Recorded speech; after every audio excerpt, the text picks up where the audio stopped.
వేణుస్వామి గారి చేత ఆయన ఏది చెప్పినా గానీ అది జరగట్లేదు.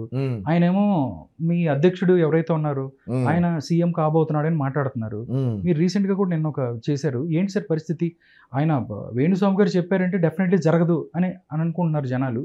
ఎంతవరకు కరెక్ట్ సార్ ఇది? వేణుస్వామి చెప్పినాడంటే జరగదంటే ఆయనకు ఈ మధ్య కొద్దిగా మతి స్థిమితం బాగా లేదు. ఓకే. ఎందుకంటే అన్న 65 mg టాబ్లెట్ వాడితే ఈ వేణుస్వామి అనేవాడు 50 mgలోనే ఉన్నాడు. ఆయన కూడా 65 mgకి వచ్చినాడంటే కరెక్ట్గానే ఉంటుంది పని. ఓకే. కానీ ఆయన చెప్పినా చెప్పకపోయినా అంటే కేసీఆర్ గెలుచాడు అన్నాడు, ఓడిపోయినాడు. హైదరాబాద్ గెలుచాదు కప్పు అన్నాడు, నాకు అది పోయింది. ఇంకా మా వాడు గెలుచావు అన్నాడు. అయినప్పటికీ ఆయన మాటలు కూడా పట్టించుకుంటాడయ్యా. ఆ పూజలో మందు తాగి ఆ పూజలో ఉండే చికెన్ తిని మాట్లాడేటువంటి వ్యక్తి వేణుస్వామి. ఇంకా ఆయన మాటలతో మనకేం పని, మనకు అవసరంగా లేదు. ఏది ఏమైనప్పటికీ ఇటాటి స్వాములు ఎంతమంది వచ్చినప్పటికీ, ఇటాటి సంఘాలు ఎంతమంది వచ్చినప్పటికీ, ఎంతమంది స్టార్ క్యాంపెయినర్లు వచ్చినప్పటికీ మేము మా గెలుపు తథ్యం, మమ్మల్ని ఎవడు ఆపలేడు. Okay sir. ఎవరైతే రోజా గారు, అమర్నాథ్ గారు, లేకపోతే పెద్ద పెద్ద నాయకులు ఉన్నారు, వాళ్ళకి కూడా ఈసారి మంత్రి పదవులు కరెక్ట్ అయినంటారు, ఇస్తారంటారా? లేకపోతే డిప్యూటీ సీఎం ఇచ్చారు ఈసారి. ఓకే. మంత్రులు ఎందుక? మంత్రులు డిప్యూటీ సీఎం ఐటీ శాఖ మంత్రిగా ఇచ్చినారు, ఏం చేయలేకపోయినాడు. ఈసారి డిప్యూటీ సీఎం ఇచ్చితే భారీగా చేస్తాడు. ఇబ్బందిలే. నీకు డౌట్ ఏం, నీకెందుకు వచ్చింది, నీకేం బాధ ఇప్పుడు? నీకు బాధ ఏమయ్యా? మేము మంత్రి ఇచ్చాము, డిప్యూటీ సీఎం ఇచ్చాము, లేదంటే ఇంకొకటి ఇచ్చాము, లేదంటే కసూదీరా అంటాము, నీకు వచ్చిన బాధ ఏంది? మొత్తం మీ 25 మంది మంత్రులు కూడా ఎవరైతే ఉన్నారో అందరూ కూడా ఓడిపోతున్న పరిస్థితి అని వివిధ రకాల సర్వేలు చెప్తున్నాయి. మా సర్వేలు మాకున్నాయి. నీ సర్వే నువ్వు తెలుగుదేశం వాళ్ళు ఏమన్నా పంపించారా? లేదండి, తెలుగుదేశం ఏం కాదు. మరి నువ్వేం మాట్లాడుతున్నావు? మేము తప్పకుండా భారీ మెజారిటీతో గెలుచున్నాము. 175కి 178. 78 దాంట్లో ఎటువంటి డౌట్ లేదు. పార్లమెంట్లో ఎన్ని సార్? 25కి 25 గెలుచాం. 25కి 25 గెలిచి ప్రత్యేక హోదా మెడలోంచి తెచ్చాము ఈసారి. ప్రత్యేక హోదా రాష్ట్రానికి అభివృద్ధి చేస్తాము, రాష్ట్రంలో రాజధానులు కడతాము. పులివెందుల గడ రాజధాని చేయబోతాము ఈసారి. 4 రాజధానులు అంటే పులివెందుల 4వ రాజధాని. ఇప్పుడు అమరావతి, వైజాగ్, కర్నూలు. రేపు గెలిచిన తర్వాత ప్రమాణ స్వీకారం రోజే పులివెందులు కూడా రాజధాని అనేది పెడతాము. ఎందుకంటే ఆడ రియల్ ఎస్టేట్ కూడా పెరగాలి కదా. మాకు నీళ్లు లేనప్పటికీ రియల్ ఎస్టేట్ అనేది పెరగాలాడ. సోలార్ ప్లాంట్లు అయ్యి ఎన్నో రకరకాలుగా మా బాధలు మాకు ఉంటాయి కదండి. మరి ఇప్పుడు ఎలక్షన్లో మా వాళ్ళు ఏం రొంత ఖర్చు పెట్టినారా? మరి ఆ ఖర్చు అంతా పూడ్చుకోవాలి కదా. ఏం మా ఇంట్లో మా పిల్లలు తాలిబొట్లు అమ్మి అయితే మీకేం పెట్టం కదా ఇక్కడ అని నేనన్నా మాట కాదు, గిద్దలూరు ఎమ్మెల్యే అన్నాడు. కన్నా రాంబాబు అని ఒక ఆయన ఉంటాడు, ఆయన అన్నాడు. అన్నా రాంబాబు, సారీ అనే రాంబాబు గారు.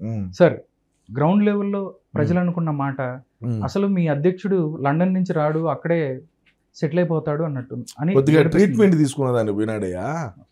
దానికి కూడా మీరు ఇది మాట్లాడతేట అంటే రేపు 9వ తేదీ ప్రమాణ స్వీకారం రోజు మాట్లాడొద్దా? మాట్లాడాలంటే కొద్దిగా ఇది ధమాకు ఇది చేసుకోవద్దా?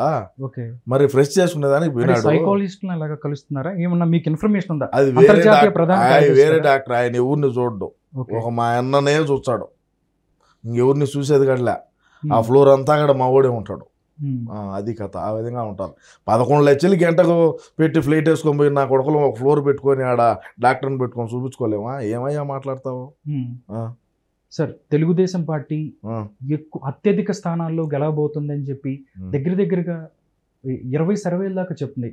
కానీ మీరేమో 151 స్థానాలు, 25 పార్లమెంట్లు అంటున్నారు. జనాలకి నమ్మశక్యంగా లేదు అని అనుకుంటున్నాను. 40 సర్వేలు చెప్పినాయి మాకు, మేము 175 ఉన్నాడు. Why not 175? ఏందంట ఏంది? మాకు 40 సర్వేల పైన 50 సర్వేల పైనే చెప్పినారు మీరే గెలుస్తారు, మనమే గెలుచున్నాం అని చెప్పి.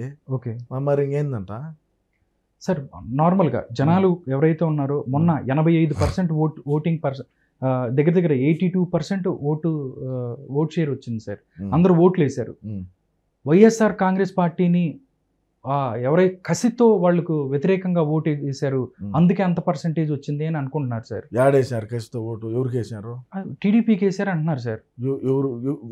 నువ్వు పోయి చూసావు లోపల పోయి? వచ్చింది ఎవరికి వచ్చింది అంటే నార్మల్గా నువ్వు చూసావా? ఎవరికి వచ్చింది నువ్వు పోయి చూసావా చెప్పు సార్. కాదు సార్, మామూలుగా మరి నువ్వు ఎట్ట చెప్తావు ఎక్కువ పర్సెంటేజ్ వచ్చిందంటే ప్రభుత్వ వ్యతిరేక ఓటు? అవన్నీ చెప్పగా నువ్వు పోయి చూసావా లోపల పోయి వచ్చింది?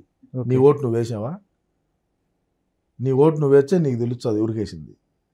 ఓడివుడు వేసిన ఓటు నువ్వెట చెప్తావా, నీకెట తెలుసు?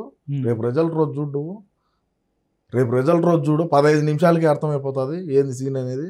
సార్ మీ వాళ్ళే చెప్తున్నారు, మీ నాయకులే చెప్తున్నారు, మొత్తం అంతా మాకేసారని చెప్తున్నారు. అంటే మీ వాళ్ళు చూసిన పరిస్థితి ఉందా, లేకపోతే బ్యాలెట్ బాక్సులు ఈవీఎంలోకి వెళ్ళి అందరూ చెప్తున్నారు మాకే ఓటు చేశారని అడుగుతున్నారు సార్? మాకే ఓటు వేసారని చెప్తే మా బడిగా ఉన్న వాళ్ళు మాకు ఓటేకే మీకు వేస్తారా?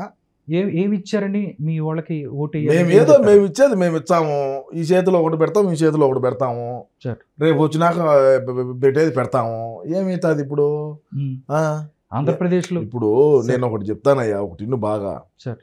2019లో మేము అధికారంలోకి వచ్చిన 151 స్థానాల్లో తండ్రి పదవిని అడ్డం పెట్టుకొని లక్షల కోట్లు లూటీ చేసి 16 నెలలు జైల్లో ఉన్నప్పటికీ షర్మిల రోడ్ల బడిగా తిరిగి 16 నెలలు పార్టీని బలోపేతం చేసి ఒక అవకాశం తల్లి ఒక దిక్కు, చెల్లి ఒక దిక్కు, పెళ్ళాం ఒక దిక్కు తిరిగితే మా అన్న 151 స్థానాలతో 151 స్థానాల్లో గెలిచి ముఖ్యమంత్రి అసెంబ్లీలో అడుగుపెట్టాడు.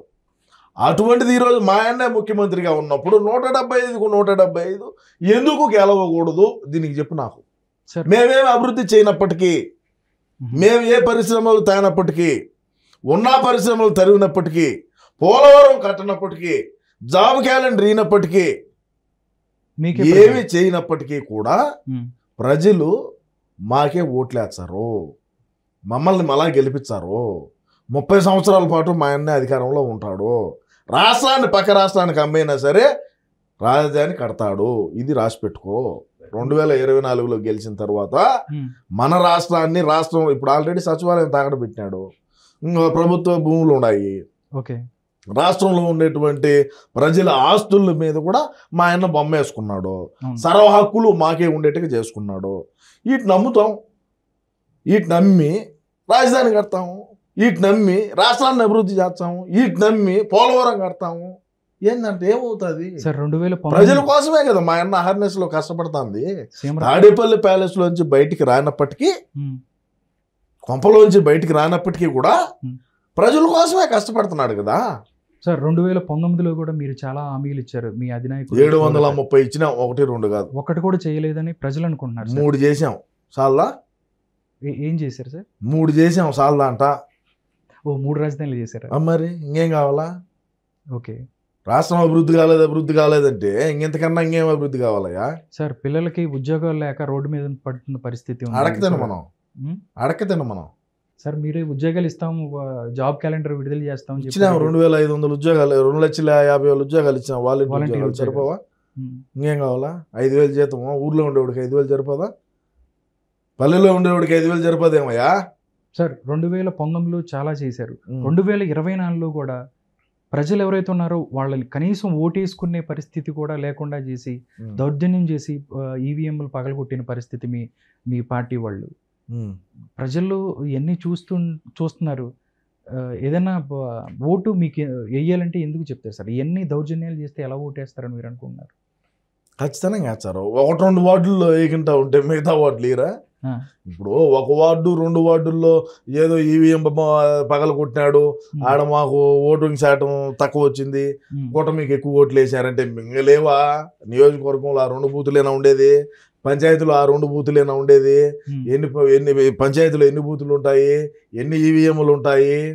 1 పగల కొట్టిన పాట ఏమవుతుంది? దాంట్లో ఏం ఉండేది, తెగేది ఏం ఉండదు. ఏమి కాదు. మీరేదో ఆలోచన చేస్తున్నారు, మీరేదో భ్రమలో ఉన్నారు. కూటమి వచ్చాది, మేము అదిగినేని.